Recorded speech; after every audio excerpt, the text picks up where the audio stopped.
नमस्कार दोस्तों, eminent classes में आपका बहुत बहुत स्वागत है। मेरा नाम युधिष्ठिर सिंह राठौड़ और मैं लेके आ गया हूँ आज एक नया लेक्चर। आज के लेक्चर में कुछ खास होने वाला है क्योंकि ये एक इम्पॉर्टेंट लेक्चर है। इससे रिलेटेड काफ़ी क्वेश्चन जो है वो कई बार एग्ज़ाम में पूछ लिए जाते हैं। यदि आप स्टेट या सेंट्रल लेवल के किसी भी एग्ज़ाम की तैयारी कर रहे हो और आपके सिलेबस में अगर एंशिएंट हिस्ट्री दे रखा है तो बहुत ज़्यादा चांसेस बन जाते हैं, लगभग 70-80% चांसेस ये बनते हैं कि इस सेगमेंट से क्वेश्चन आते ही आते हैं। तो आपको ये जो सेगमेंट है वो प्रिपेयर करना काफ़ी आवश्यक है। यदि आप मुझसे मेरे सोशल मीडिया प्लेटफॉर्म पर जुड़ना चाहते हैं तो आप मुझे मेरे टेलीग्राम, इंस्टाग्राम और ट्विटर अकाउंट पर भी फॉलो कर सकते हैं। मेरे लेक्चर की कंप्लीट पीडीएफ आप मेरे इस टेलीग्राम चैनल से प्राप्त कर सकते हैं। तो आइए शुरू करते हैं आज का लेक्चर। आज के लेक्चर में हम शुरू करेंगे गुप्ता डायनेस्टी का जो लिटरेचर है, साहित्य है, उसके बारे में हम डिटेल में डिस्कस करेंगे। उससे पहले जो कंप्लीट डायनेस्टी थी, गुप्ता डायनेस्टी, उसको हमने डिस्कस कर लिया था। आज के लेक्चर में हम साहित्य, कला और इसके अलावा लिटरेचर वगैरह जो भी है, आर्किटेक्चर, सब हम एक एक करके डिटेल में डिस्कस करेंगे। अगर गुप्ताकालीन साहित्य की बात की जाए तो गुप्ताकालीन साहित्य को दो भागों में बांटा जाता है। एक है धार्मिक साहित्य और दूसरा है गैर धार्मिक साहित्य। धार्मिक साहित्य वो होता है जो धर्म से रिलेटेड होता है, उसमें धर्म से संबंधित बातें कर रखी होती है, तो उसको धार्मिक साहित्य कहते हैं। लेकिन इसके अलावा दूसरा जो है वो गैर धार्मिक साहित्य है, उसमें धार्मिक बातें न करके उससे रिलेटेड जो भी चीज़ें हैं, जैसे कि राजनीतिक क्षेत्र की जो बातें होगी, इसके अलावा प्रशासनिक क्षेत्र की जो बातें होगी, वो अगर उसमें लिख रखी होती है तो उसको गैर धार्मिक साहित्य कहते हैं। सबसे पहले धार्मिक साहित्य में अगर बात करें तो कौन कौन सी चीज़ें आती है, तो उसमें आते हैं पुराण, स्मृति, रामायण और महाभारत। इन सभी की जो रचना है वो गुप्त काल में हुई थी। और इसके अलावा गैर धार्मिक साहित्य में बहुत सारे इंडिविजुअल कवि हुए थे, उनकी जो रचनाएं हैं वो गैर धार्मिक साहित्य में आती है। सबसे पहले शुरू करते हैं हम रामायण को। रामायण की जो रचना है वो वाल्मीकि जी ने की थी। आरंभ में जब इसकी रचना हुई थी तो इसमें 6000 श्लोक थे। उसके बाद में इसको कालांतर में और लिखा गया और बाद में ये जो श्लोक है वो बढ़कर 24,000 श्लोक हो गए। जब इनकी संख्या 24,000 हो गई तब इन्हें चतुर्विश संहिता, सशस्त्र संहिता कहा जाने लगा, अर्थात 24,000 संहिता जो श्लोक है उनको सम्मिलित रूप से चतुर्विश सहस्त्र संहिता कहा जाने लगा। अब जो रामायण में जो चैप्टर होते हैं, अध्याय जो होते हैं, उनको कांड कहा जाता है।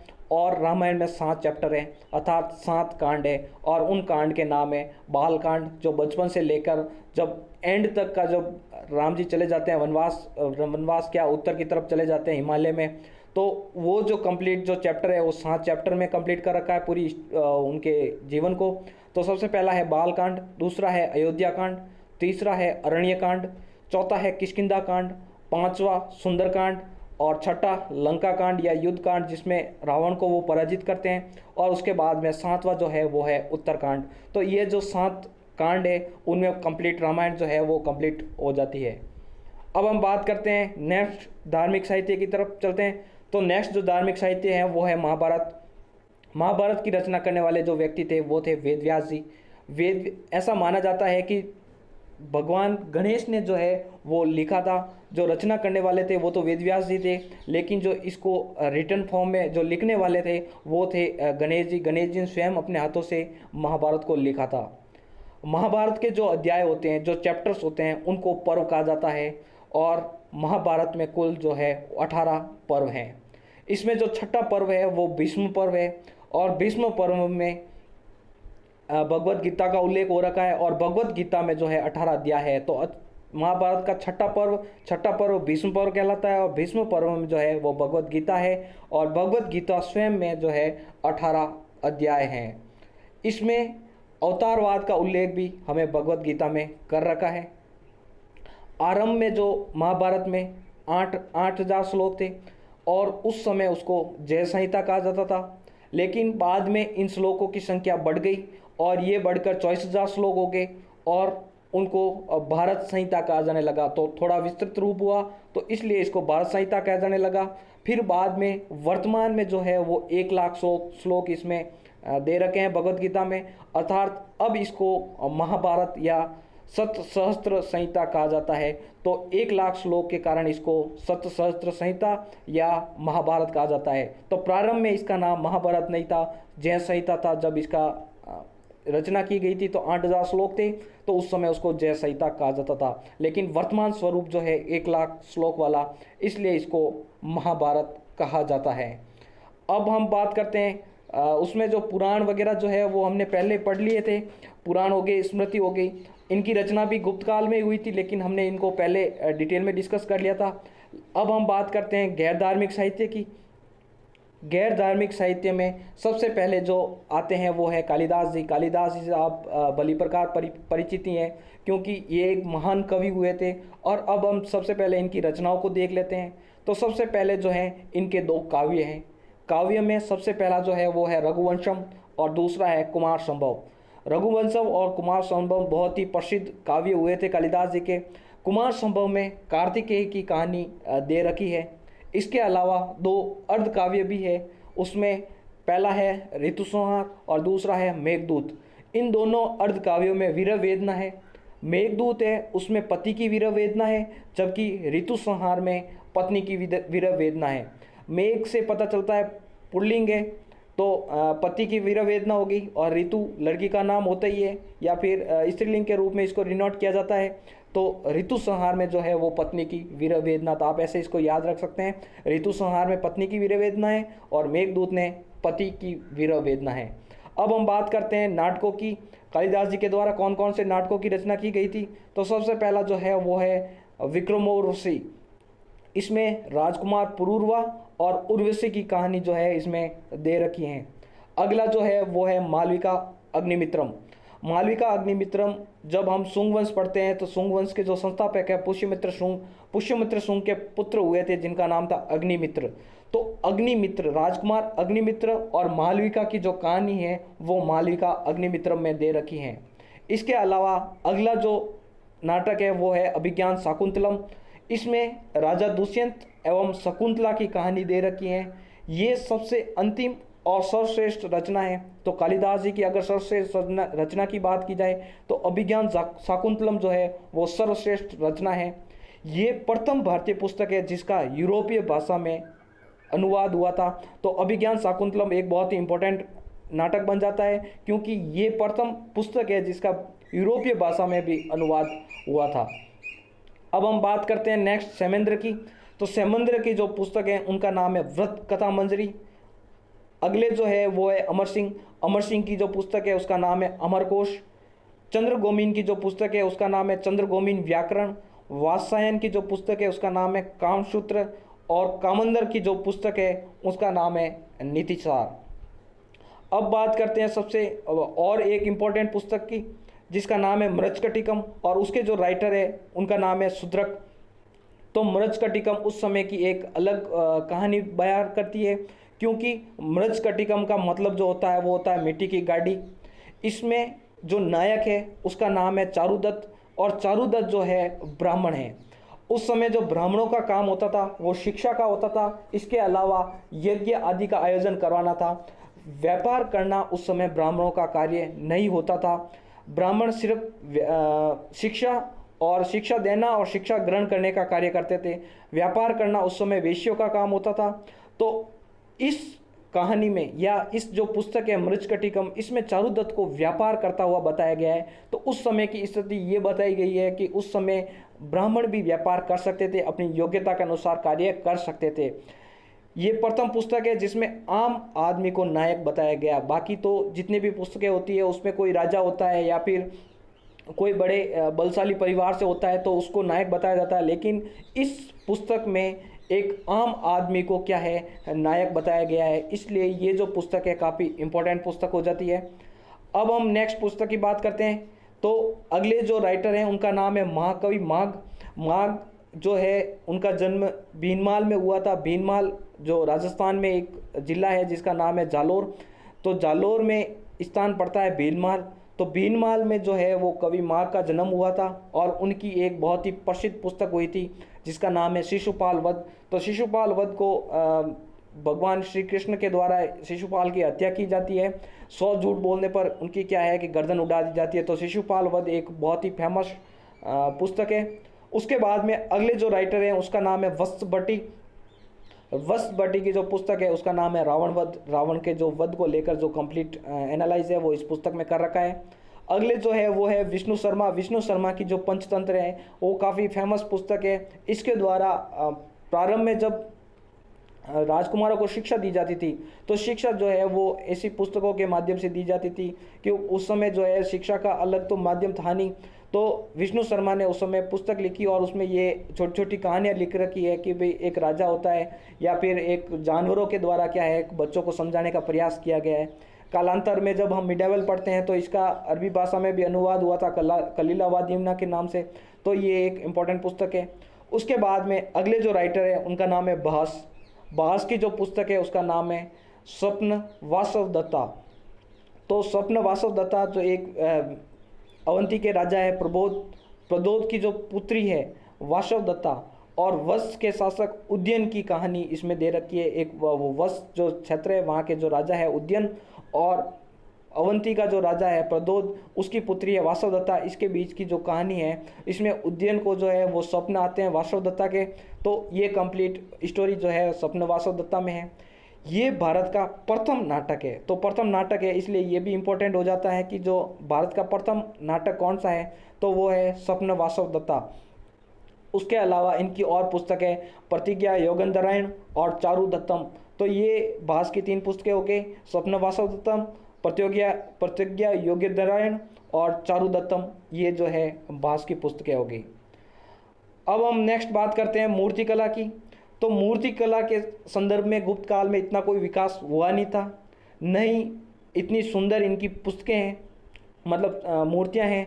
लेकिन इस समय जो है वो नग्नता का अभाव हो गया था क्योंकि जो पहले की जो मूर्तियां होती थी वो नग्न अवस्था में होती थी। लेकिन गुप्त काल में आते आते क्या है इसमें नग्नता का अभाव हो गया था अर्थात जो मूर्तियां हैं वो नग्न अवस्था में नहीं बनती थी। इस समय मूर्तियों ने एक नया रूप धारण कर लिया था और अलग प्रकार की मूर्तियां बनने लग गई थी जैसे कि अर्धनारीश्वर की मूर्ति जिसमें आधा जो है वो नारी होती थी और आधा पुरुष होता था। तो अर्धनारीश्वर की मूर्तियां उस समय जो है बनने लग गई थी। हरिहर की मूर्ति बनने लग गई थी। हरिहर मतलब भगवान विष्णु और शिव जी की साथ में मूर्तियां बनने लग गई थी। मकरवाहिनी गंगा, कुरुमवाहिनी यमुना, इसके अलावा त्रिदेव की मूर्तियां भी इस समय बनना प्रारंभ हो गई। तो नई नई मूर्तियों का निर्माण होना इस समय प्रारंभ हो चुका था। सुल्तानपुरगंज जो है यूपी में स्थान है, वहाँ पे भगवान बुद्ध की हमें एक विशाल मूर्ति प्राप्त होती है और ये 8 फीट की धातु की मूर्ति हमें यहाँ से प्राप्त होती है। इसके अलावा सांची सारनाथ से हमें पाषाण की मूर्तियाँ मिलती है। तो ये धातु की मूर्ति है। इसके अलावा हमें पाषाण की मूर्तियाँ भी इस समय की मिलती है। गुप्तकालीन मंदिरों में 10 अवतार व अप्सराओं की मूर्तियाँ भी हमें मिलती है। तो उस भगवान विष्णु के जो 10 अवतार है उसके और अप्सराओं की मूर्तियाँ हमें इस समय की मिलती हैं।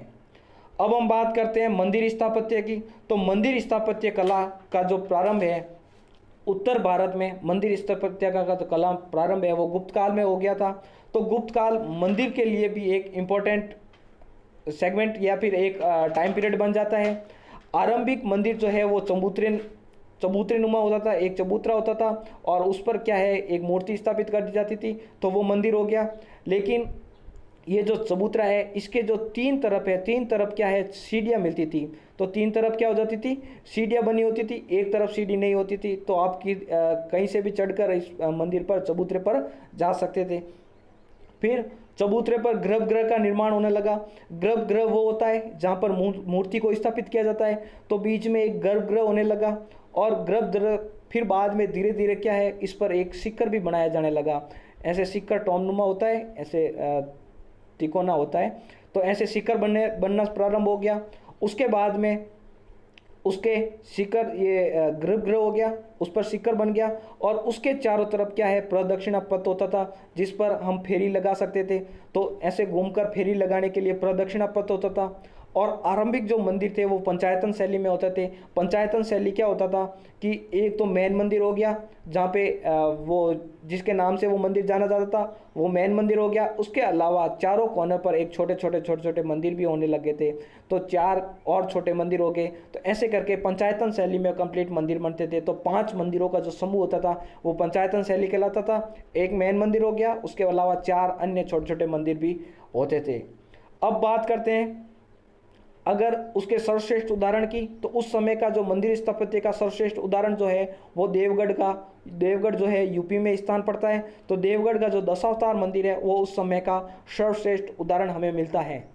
इसके अलावा अन्य जो मंदिर है वो है भूमरा का शिव मंदिर, तीगवा का विष्णु मंदिर, शिरपुर का लक्ष्मण मंदिर, और नचना कुटार का पार्वती मंदिर, और भीतरी गांव का ईटों का मंदिर, ये भी विष्णु का मंदिर है। तो ये हमें अन्य एग्जाम्पल भी मिलते हैं। इसको अगर याद रखना है तो भूमरा बम बम बोले शिव जी के लिए होता है, तो भूमरा से शिव जी का मंदिर जो भूमरा है। सिरपुर लक्ष्मण जी जो है वो हमेशा राम जी को सिर पर बिठा के रखते थे या फिर उसके सम्मान बहुत ज़्यादा करते थे, तो सिरपुर का जो मंदिर है वो लक्ष्मण जी का मंदिर है। अब नचना जो कुटार है, नाचना तो किस पार्वती जी नाच सकते हैं, तो नाचना कुटार जो मंदिर है वो पार्वती जी का मंदिर है। इसके अलावा 2 विष्णु मंदिर है, तीगवा और भीतरी गांव, ये विष्णु मंदिर है दोनों। तो आप इनको ऐसे याद कर सकते हैं। तो आशा करता हूँ ये सारे याद हो ही जाएंगे। अब हम बात करते हैं गुप्तकालीन चित्रकला की। तो ये एक बहुत ही ज़्यादा इम्पोर्टेंट फैक्ट बन जाता है क्योंकि चित्रकला का गुप्त काल में बहुत ही ज़्यादा विकास हुआ था और इस समय के चित्र भी हमें बहुत ही ज़्यादा अवेलेबल होते हैं। चित्रकला की दृष्टि से अगर देखा जाए तो ये काल जो है वो स्वर्ण काल कहलाता है। अजंता और महाराष्ट्र में एक स्थान है औरंगाबाद, तो वहाँ पे एक स्थान पड़ता है अजंता। इसके अलावा एमपी में जो बाग है वहाँ की गुफाओं से हमें गुप्तकालीन चित्र मिलते हैं। इन चित्रों में रंगों का अत्यंत सुंदर मिश्रण देखने को मिलता है और यहाँ से हमें फ्रेस्को या टेम्पोरा जो चित्र हैं वो मिलते हैं, अर्थात जो गीली दीवारें होती है उस पर जो चित्रकारी की जाती है उसको फ्रेस्को या टेम्पोरा कहा जाता है। तो ये चित्र उस समय के हमें मिलते हैं। इसमें प्राकृतिक रंगों का अत्यधिक सुंदरता से मिश्रण व प्रयोग किया गया है। तो इसमें जो है प्राकृतिक रंग जो हैं उनका उसमें प्रयोग किया गया है। अजंता की अगर गुफाओं की बात करें, सबसे पहले जो अजंता और बाघ 2 गुफाएं हमें मिलती है। तो अजंता की जो गुफाएं हैं इनकी जो संख्या है वो 29 है। एनसीईआरटी के अनुसार इनकी संख्या जो है वो 29 है। इसमें से जो 25 है, 25 तो इसमें विहार है और 4 इसमें चैत्य क्या होते हैं, जो पूजागर होते हैं वो चैत्य होते हैं। इनकी जो खोज है वो मद्रास प्रेसिडेंसी के जो सैनिक हैं उन्होंने की थी 1819 ईस्वी में। ये सही कहते हैं कि ये जो गुफाएं हैं उनकी संख्या 30 है। तो दोनों अलग अलग बताते हैं, एएसआई 30 बताते हैं और एनसीईआरटी हमें 29 गुफाएं बताती हैं। अब इसमें जो 6 गुफाएं हैं वहाँ के जो चित्र हैं वो हमें सुरक्षित मिलती है। और वो कौन सी 6 गुफाएं हैं? एक है पहली, दूसरी, 9वीं, 10वीं, 16वीं और 17वीं। ये जो गुफाएं हैं यहाँ से हमें चित्र जो है सुरक्षित मिलते हैं। इसके अलावा जितने भी चित्र हैं वो नष्ट हो चुके हैं, वो हमें अभी अवेलेबल नहीं होते हैं। अजंता की गुफाओं की खोज जो है वो मद्रास प्रेसिडेंसी के सैनिकों ने 1819 में की थी। जब मद्रास प्रेसिडेंसी के जो सैनिक है वो इधर से निकल रहे थे तो उन्होंने शरण लेने के लिए इन गुफाओं का प्रयोग किया था और अंदर जब घुसे थे तो यहाँ पे बहुत सारे शरण ले लेके आग वहाँ पे जला के क्या है कि अंदर के जो सारे चित्र थे वो तो नष्ट हो चुके हैं, लेकिन 6 जो गुफाएं हैं उनके चित्र अभी भी सुरक्षित है। तो इस मद्रास प्रेसिडेंसी ने 1819 में ये बताया कि यहाँ पे जो है वो चित्र हैं। उसके बाद में ये खोज होने के बाद में पता चला कि ये जो गुप्तकालीन और उससे पहले के जो चित्र हैं यहाँ पे अवेलेबल हैं। अगर हम गुफाओं की बात करें जहाँ पे हमें चित्र मिलते हैं, तो गुफा 1 व 2 ये जो 6ठी और 7वीं शताब्दी की गुफाएं हैं। गुफा 1 में चालुक्य शासक पुलकेशिन सेकंड जो है वो फारस के दूत का स्वागत करते हुए का चित्र मिलता है कि पुलकेशिन सेकंड जो हैं वो फारस के दूत का स्वागत कर रहे हैं। ये चित्र हमें गुफा फर्स्ट से मिलता है। इसके अलावा गुफा 9 और 10 जो है वो मौर्योत्तरकालीन गुफाएं हैं। इसमें सातवाहन शासकों के समय की ये जो गुफाएं हैं ये जो सबसे पुरानी है, क्योंकि मौर्योत्तर काल पहले आया था और उसके बाद में गुप्त काल हुआ था, तो इसलिए ये सबसे पुरानी है। इसमें जो दक्कन में उस समय सातवाहन शासकों का शासन था, तो उस समय जो है सातवाहन शासकों और गुप्ता का जो है सिमिलर टाइम पीरियड रहा था। तो उस यानी सातवाहन जो है वो दक्कन में करते थे और वहीं पर जो है ये बाघ और अजंता की गुफाएं हैं, तो यहाँ के चित्र जो हैं उनमें मिलते हैं। इसके अलावा जो गुफा 16 और 17 है, यहाँ का इनका जो निर्माण है वो वाकाटक शासक हरिसेन के जो मंत्री थे वरादेव, उन्होंने करवाया था। तो वाकाटक जो वंश था जो साउथ में था, सातवाहनों को हराकर वाकाटक सत्ता में आ गए थे, और उधर जो है नॉर्थ में गुप्ता डायनेस्टी क्या है यहाँ पे सत्ता में आ गई थी। तो ये दोनों जो है वो समकालीन है। तो 16 और 17 जो गुफा है उसका जो निर्माण है वो वाकाटक शासकों ने करवाया था। अब इसमें जो गुफा नंबर 16 है, इसमें मरणासन राजकुमारी का चित्र मिलता है। ये जो राजकुमारी है मरणासन अवस्था में जो है वो आनंद की पत्नी जो है सौंदरा का चित्र है। इसके अलावा गुफा 17 को चित्रशाला कहा जाता है। इसमें भगवान बुद्ध से संबंधित जो भी घटनाएं हुई उनके चित्र हमें मिलते हैं, जैसे कि महाभिनिष्क्रमण, महापरिनिर्वाण, और इसके अलावा यहाँ से हमें माता एवं शिशु का चित्र मिलता है जो भगवान बुद्ध की पत्नी यशोधरा और उनके पुत्र राहुल का है। तो ये था पूरा अजंता गुफाएं। इसके अलावा अन्य जो गुफाएं हैं वो है बाघ की गुफाएं। बाघ की जो गुफाएं हैं उनकी खोज करने वाले जो व्यक्ति थे उनका नाम था डेंजरफील्ड। ये खुद ही अपने आप में बहुत ही डेंजर थे, तो इसलिए इसकी जो खोज है वो डेंजरफील्ड ने की थी। इसमें 9 गुफाएं हमें मिलती हैं, और इसमें जो चौथी और पांचवी जो गुफा है उनको रंग महल कहा जाता है। तो चौथी और पांचवी जो गुफा है उसको रंग महल कहा जाता है। तो ये एक इम्पोर्टेंट और फैक्ट हो गया। और इन गुफाओं में बौद्ध धर्म, हिंदू धर्म और जैन धर्म से संबंधित चित्र हमें अवेलेबल होते हैं। तो ये था कंप्लीट चित्रकला। अब हम आगे बात करते हैं विज्ञान एवं प्रौद्योगिकी की। तो विज्ञान एवं प्रौद्योगिकी के संदर्भ में भी अगर गुप्ता डायनेस्टी को देखा जाए तो ये इनका स्वर्ण काल जो है कहलाता है। विज्ञान और तकनीक की विभिन्न शाखाओं का विकास भी गुप्त काल में हुआ था। विज्ञान के क्षेत्र में सबसे अधिक प्रगति गणित एवं ज्योतिष विद्या में हुई थी। मेहरौली का जो लोह स्तंभ है चंद्रगुप्त सेकंड के समय का, वो जो हमें रसायन विद्या का सर्वश्रेष्ठ उदाहरण मिलता है। उसमें ऐसी केमिस्ट्री का प्रयोग किया गया है कि जिससे लोहे को जंग नहीं लगती, और आज इतने वर्षों के बाद भी उसके लोहे को जंग अभी तक नहीं लगी है। अभी भी ये एक गुत्थी बनकर बैठा हुआ है वैज्ञानिकों के मन में। अब हम सबसे पहले बात करते हैं आर्यभट्ट की। तो आर्यभट्ट को गुप्त युग का सबसे महान वैज्ञानिक, गणितज्ञ एवं ज्योतिषी माना जाता है। इन्होंने सर्वप्रथम बताया कि आर्यभट्ट ने सबसे पहले बताया कि सौरमंडल का है जो केंद्र वो सूर्य है, और सूर्य के जो चारों तरफ पृथ्वी चक्कर लगाती है, और पृथ्वी जो है वो सूर्य का एक ग्रह है।